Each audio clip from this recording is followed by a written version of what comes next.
What is up, ladies and gentlemen? This is JT, and you are listening to and watching, actually. I got to remind myself that now we're putting some video content out with the podcast. So you're either watching or listening to, or I guess if you're watching, then you're listening as well. Either way, welcome back to the Let's Grow podcast. This is episode 17. I'm hanging out with my dear friend, Mayor Alan Keck. I just refer to him as Mr. Mayor. That's how we get down, right? And we're talking today about leading through adversity. Of course, you're going to get to know a little bit more about Mayor Keck. You're going to get to know a little bit more about the vision that he has for Somerset, Kentucky, the spirit of Southern Kentucky, mind you. But we're going to talk a little bit about taking care of ourselves, leading through adversity, what it looks like to stay on the up and up through hardship and difficult times, and just keeping the main thing, and that's putting people first. So I'm absolutely delighted about this. As always, I want to make sure I preface this. This is your weekly stop for encouragement, and our goal is to do nothing more and nothing less than this, to leave you better than we found you. And I know that you're going to get some value from that today. So Mr. Alan Keck, Mayor Alan Keck, thanks so much for hanging out with me today.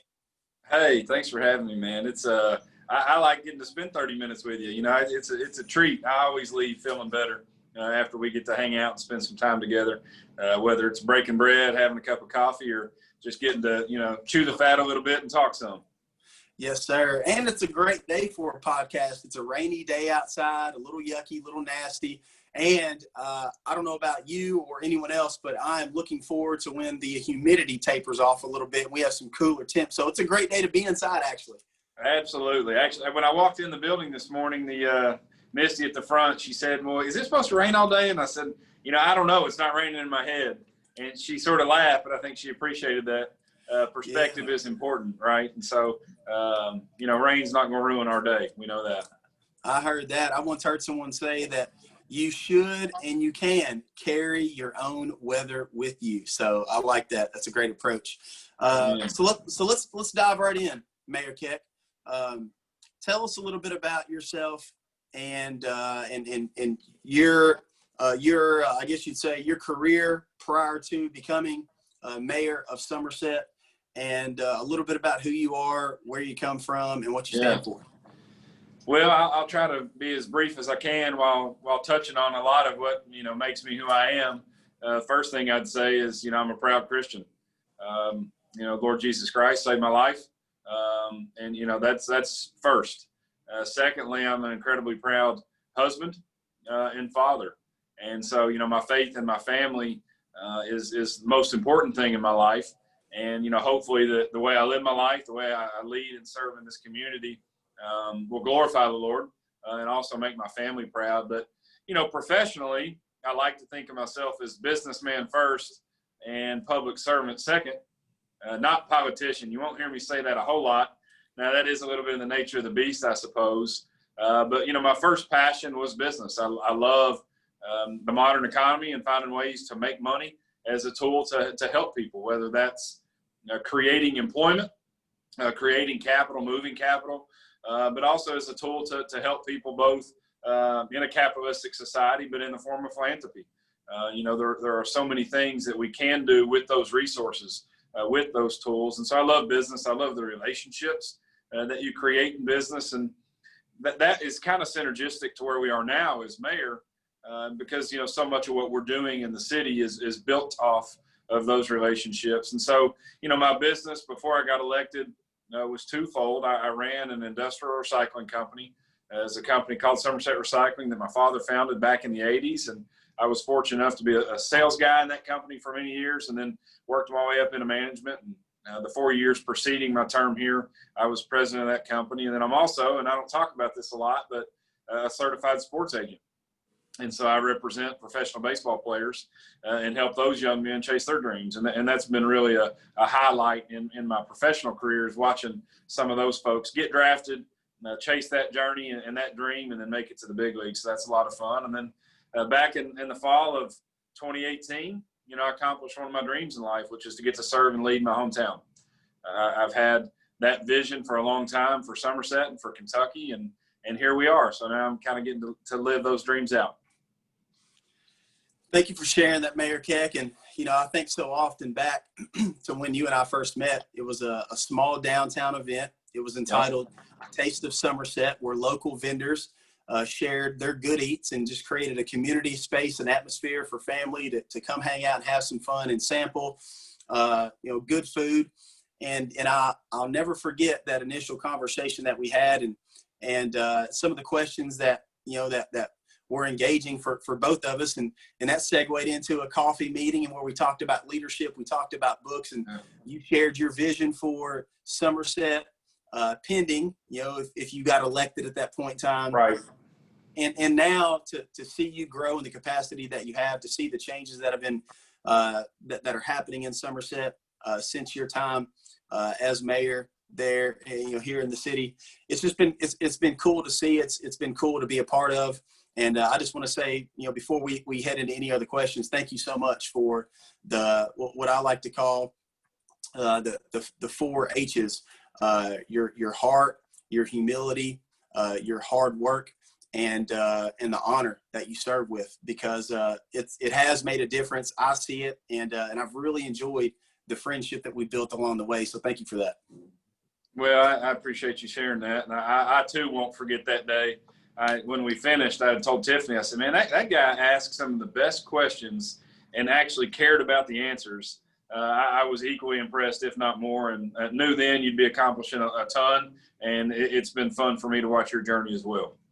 Thank you, sir. Let's talk leadership. Of course, this podcast is entitled Let's Grow. You know enough about me to know that that's kind of one of my mantras and my charge and my battle cry is that no matter what you're going through, you can grow through it. And we should endeavor to grow until the day that the good Lord calls us home.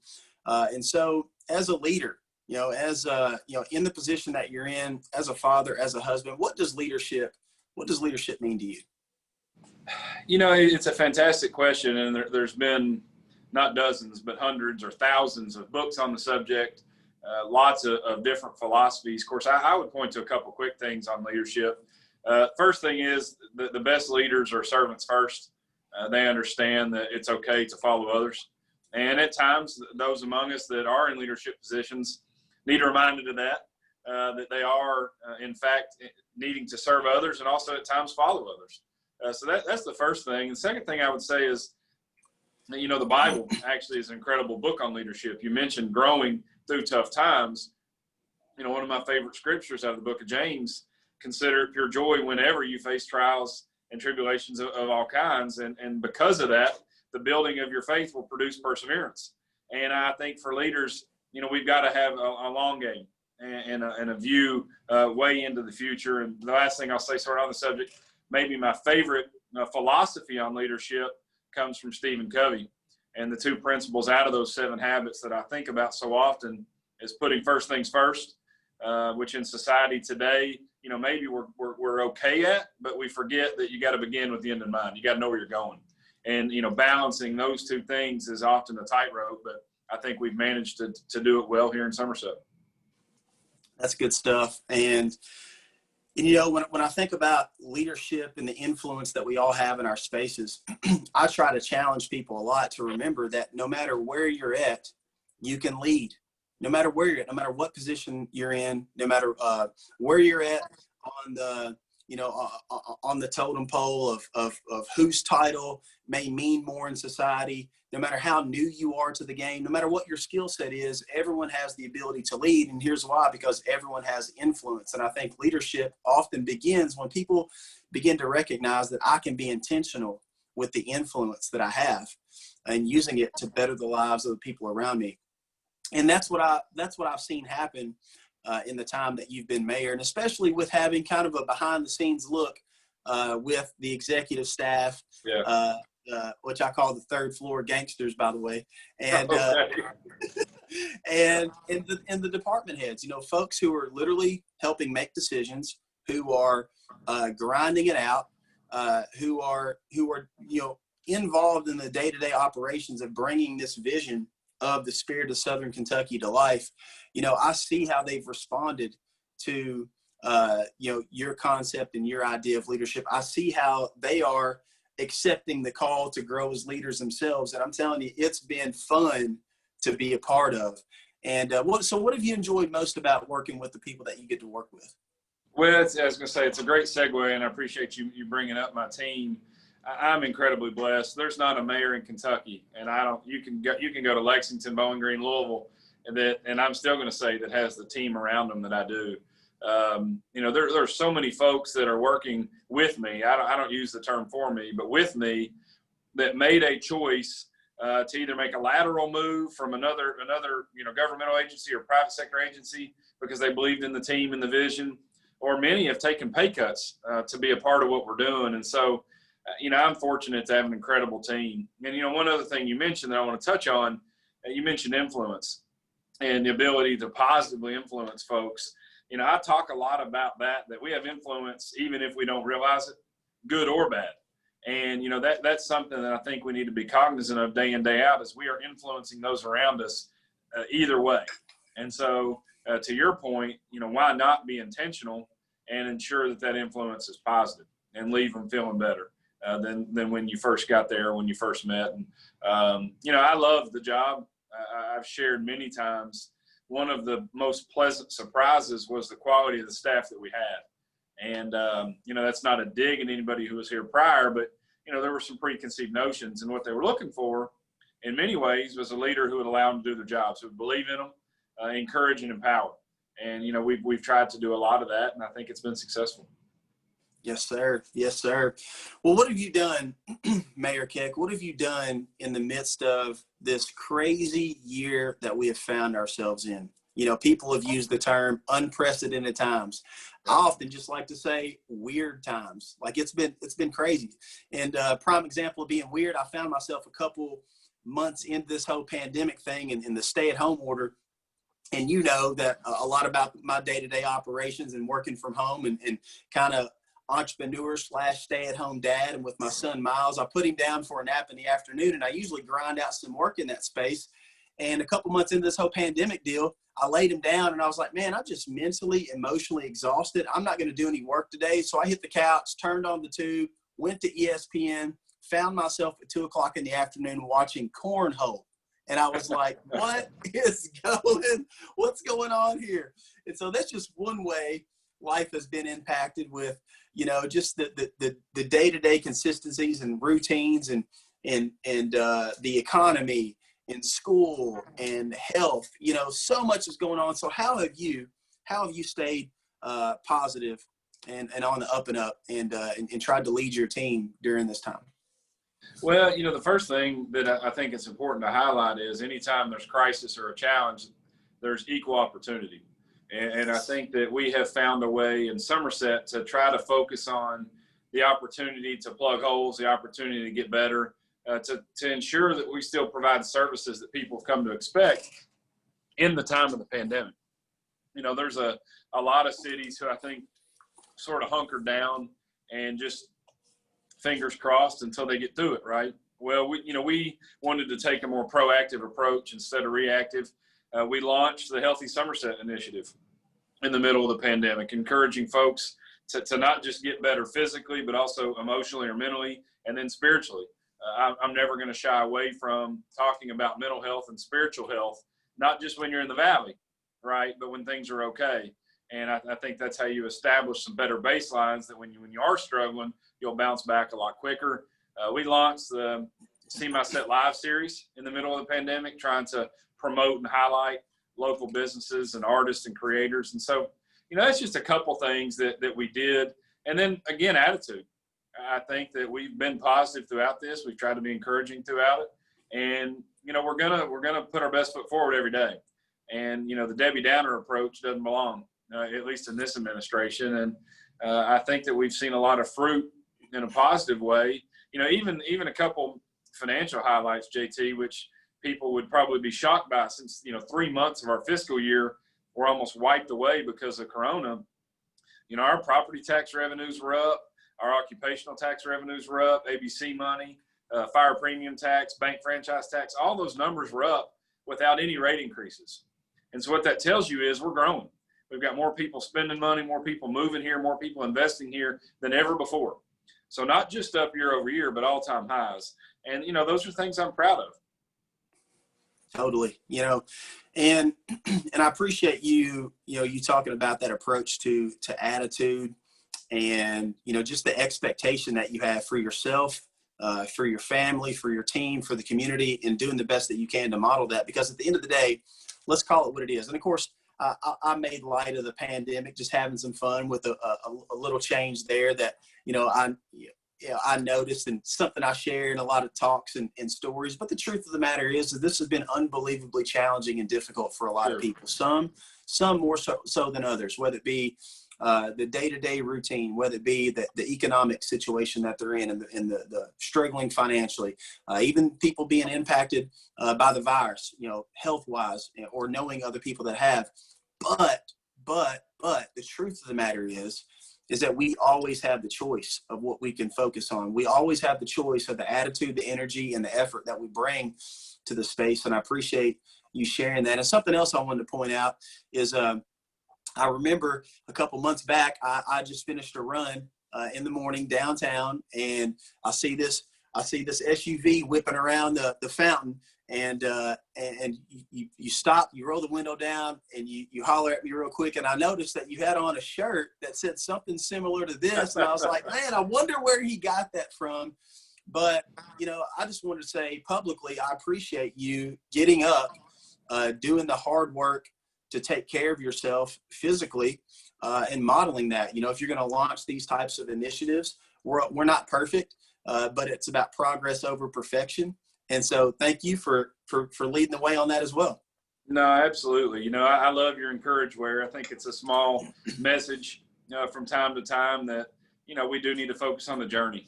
So often we focus on just the destination, and then you get there and there's always a then what. Right. Then you start a new journey. And so if we'll start to enjoy that journey and embrace it for what it is, of course, Nick Saban, probably the best example I can think of always talking about the process and the journey year over year over year. And I don't always get that right. I've had seasons where that's been a struggle. We had a while where gyms were closed, but it's been fun to get back in there and start throwing around a little weight. And, not as strong as I once was, but I'm getting there again. Well, I do know this. Your brother makes us all feel bad about life with what he posts on Facebook every day about all the weight he's throwing around. So he's throwing enough around for all of us anyway. The tank, that's what we call it. The tank. Well, share with us, if you don't mind, what has been the most challenging aspect of being in public office and leading at a time like this? What's been the most challenging thing for you, Mayor Keck? Well, I mentioned earlier, the faith and family component of my life, which is so important. And I would say that, as mayor in general, one challenge is just always juggling that work-life balance. It's something that, it's not unique to me, as mayor, but it might be a little bit more taxing in some ways because the amount of public events, the amount of after-hours events, and ensuring that I'm not compromising my most important job, which, again, is a husband and a father. My girls need that quality time. They need that daddy time. And so I always want to make sure that happens. I've said that if you can't lead your home, you don't deserve the right or the opportunity to lead anybody else. And I want to get that one right. And it's not always perfect, but I make that effort. I am intentional about it. It's specific to this season of life that we're in. You mentioned unprecedented times, weird times. Both are true. The balance between, leading aggressively, being bold and courageous, but still being sensitive to the needs of others. Everybody doesn't think the same way. Everybody doesn't have the same situation where, Tiffany and I are blessed with good health. Our kids are blessed with good health. We don't have any in-laws that live with us or any at-risk folks that are around us often. And so it's easy for us to just charge forward. And, I heard it said like this once, that they were treating the virus very seriously, but they weren't taking it very seriously. And I say that kind of as you made the jest about watching cornhole. Yesterday I got stuck watching the pole vaulting competition. I thought, man, what is the world coming to? Like I'm locked on pole vaulting. And so I think if we can't have some fun as we're trying to get through this struggle, then the struggle gets worse. And, we've seen, I'm probably changing gears too far, but we're heading into a little bit of an environment where I think people are getting more and more divisive. And a little bit of levity is healthy. And as much as I want to be respectful of others and how they're taking it, I think, we deserve that same right. they can show us the same respect as we're moving forward and trying to charge ahead. I agree totally. And in humor is certainly, in this conversation that we're having about leading through adversity, folks watching, folks listening, like, I don't know if people really understand just how powerful of a play that is of, continuing to do the best you can to stay excited, in the difficult times, focusing on what you're grateful for, focusing on what you can do versus what you can't do, and choosing to find humor in it. Because at the end of the day, listen, life happens to us all. We're not here to just go to work, collect a paycheck, pay bills, pay taxes with a sour face, and then die one day. Like, God has given us this opportunity to enjoy this experience, to enjoy this community, and to make a positive difference. And so just want to encourage you all to remember that, to find some humor in life and have a good time. So let me ask you this, switching gears for just a second. If you weren't mayor of Somerset, I know you're a businessman, you shared that with us. I know a few things that you do, but if you weren't mayor of Somerset right now, what are some things that you would like to do? Or what do you think you'd find yourself doing? Yeah, I don't normally do a lot of hypotheticals, but I don't mind this one. I appreciate this one.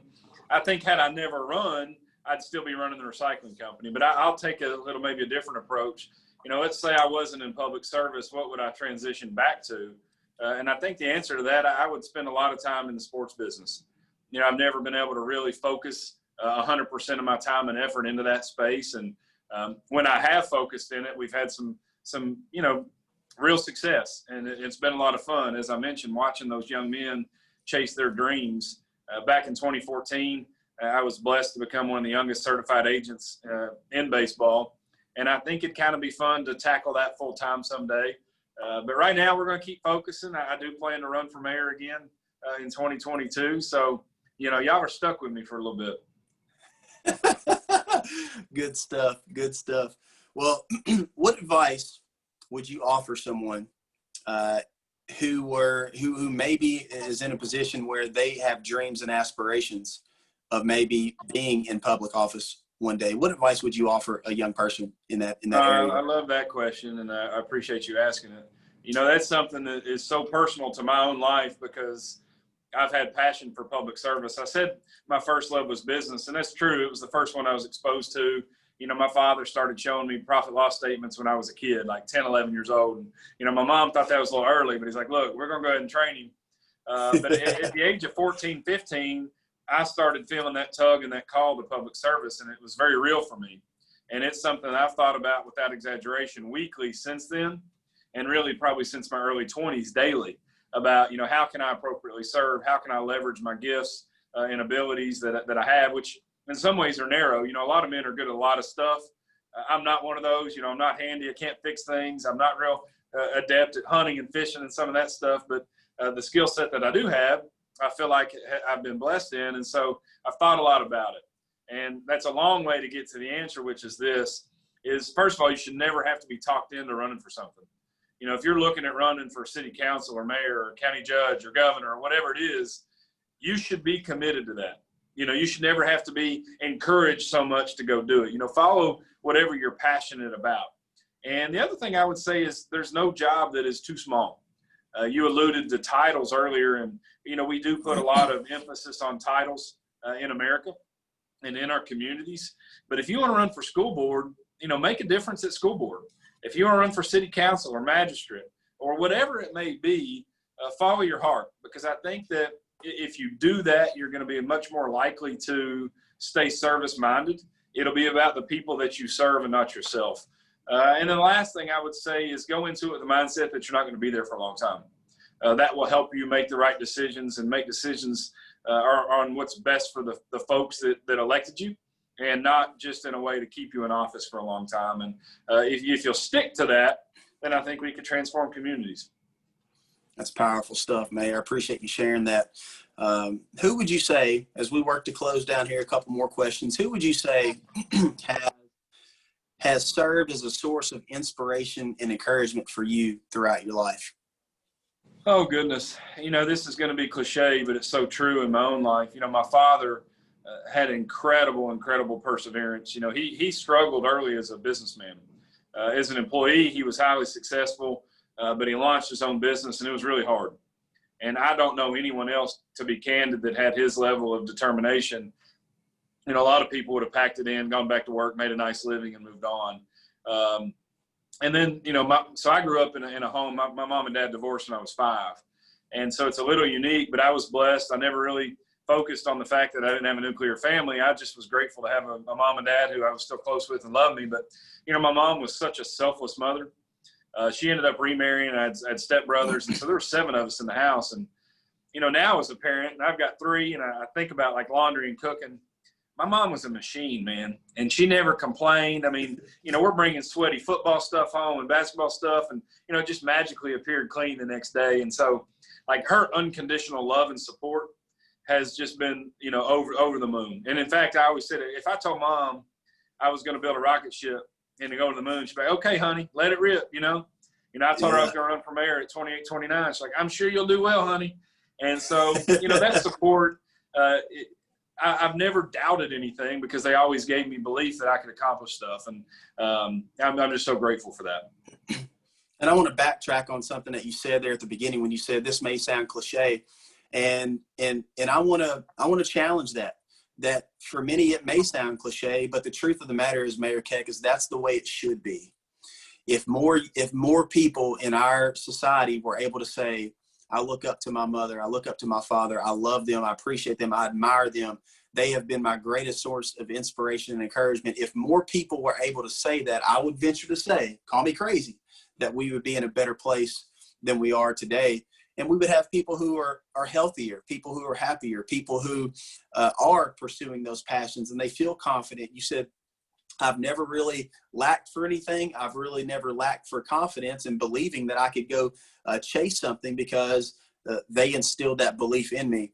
And so to hear that is powerful, you know, for people to be able to, and you are like myself, that I came from a broken home where my parents divorced. And so, by the way, guys, my parents divorced when I was 5. Mayor Keck's did as well at 5. He spells Alan the same way that I spell Alan, which is my middle name. And then I heard from the grapevine that one of his favorite songs is Return to the Mac by Martin Morrison. I don't know if that's true or not, but so I knew when we met, I was like, man, this is crazy. Like, we're going to be friends for life. Absolutely. There's no doubt about it. I heard that Toy Story jingle in my mind. You got a friend in me. And so either way, I really appreciate that you being able to pay homage to your parents in such a manner. And I know that they're unbelievably proud of you because of what you're doing and how you're loving, serving, caring for the people around you. So thank you so much for sharing that. In addition to that, because I know not everyone's lucky enough to come from a home, even though your parents were divorced, not everyone still can say that they had 2 parents who loved them, you know, dearly. A lot of people in this generation are being raised by their grandparents, and that poses a lot of challenges. A lot of people in the foster care system, a lot of people. So all that to be said, one of my final questions here is, as you look out that window behind you and you see downtown Somerset, what will you hope people say about you? You know, you're leading in a time of crisis, adversity, a global pandemic. Never in your wildest imagination did you say, I want to run for mayor of Somerset and be the mayor of my hometown. And I'm pretty sure there might be a pandemic when that happens. No one ever would think that. And so all that's taking place right now, all that you want to accomplish, as you look out that window behind you, what would you want the people of Somerset to be able to say when maybe your tenure comes to an end as mayor? That's a good question, and I think it's one that's worthy of contemplation and a lot of thought. You know, the first thing that comes to mind is that I put people first, that I genuinely cared about the people that elected me and that I serve. The second thing is, and I hope this will be in a form that would encourage and inspire others, is that, you know, we created vision. We thought with a long-term mission and vision in mind, and we accomplished a lot of that. You know, one signature project is Horse Soldier Bourbon.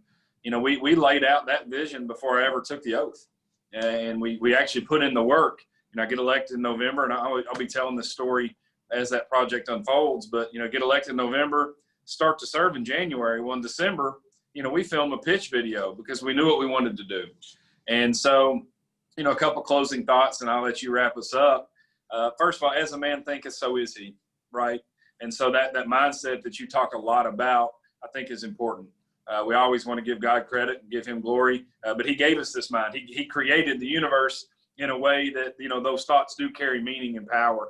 And the second thing is, find a vision and something in life that's bigger than yourself, whether that's service in your church, service at a local school, public service, business, whatever it is. That way, the work that you have and that you execute will live far beyond your own physical life, and hopefully bless people along the way. And so, it's an honor to serve. It's an honor to lead my hometown, and it's an honor and a privilege to get to spend a few minutes with you, brother. Yes, sir. And we can't close down without people understanding what the Spirit of Southern Kentucky really means. So tell us a little bit about that and what that vision really means. Well, there's so many layers to the Spirit of Southern Kentucky. First thing is we want, again, our spiritual health to shine bright. We want to be that city on the hill that's proud of the work that we're doing. We want to be collaborative and bring people together. In a time in our nation, I think it's needed more than anything as leaders who understand and will listen to all voices. And, the Spirit of Southern Kentucky, we want everybody to feel and actually be welcome. But again, we want to showcase Kentucky's best. We think that Somerset touches a component of everything that makes Kentucky special. One of the only, if not the only city that can stake claim to, most of what makes the Bluegrass what I think is the best state in America. And so we hope that when folks come to Somerset, it looks and feels a little bit different. And, that Spirit of Southern Kentucky will shine bright. Well, although we've had many setbacks here locally and throughout the Commonwealth and throughout the nation, we have grown in spite of those setbacks. And I credit that to you and your hardworking team and people embracing this vision of making Somerset, Kentucky, a place that people should want to come to, right? And whenever they come here, they find themselves in a position where they say, you know what, I like these people. I like me best when I'm with these people. When can I come see them again? That's what we want to create here in Somerset. But I thank you so much for modeling, these things as we close. You model leading yourself first. I've seen that personally as a friend and from afar. You truly do believe that the obstacle is the way, and you've leaned into that. You even mentioned that earlier. You truly do believe in what it means to exercise and implement a growth mindset in all areas of your life. And then also, I've seen firsthand, leading through a crisis, you be the kind of person that just believes that sometimes people need to be reminded of who they are more than what they need to be reminded of what they should do. Because when people know who they are, it helps them understand what they can and should do and what they are empowered to do. So all that to be said, thank you so much, Mayor Keck, for your time. It's been an absolute pleasure. And guys, listen, you can find anything and everything about Somerset, Pulaski County, Kentucky by searching the hashtag #SeeMySet on all socials. Right? On all socials, because we're creating a movement with that hashtag. That's right. But all that to be said, thank you so much for your time. Remember, don't just go through life, grow through life. And as always, everybody can encourage somebody. We love you guys. God bless you all. And feel free to share this podcast, this episode with a friend or family member, and we will catch you on the next one. See you guys. Thank you, brother.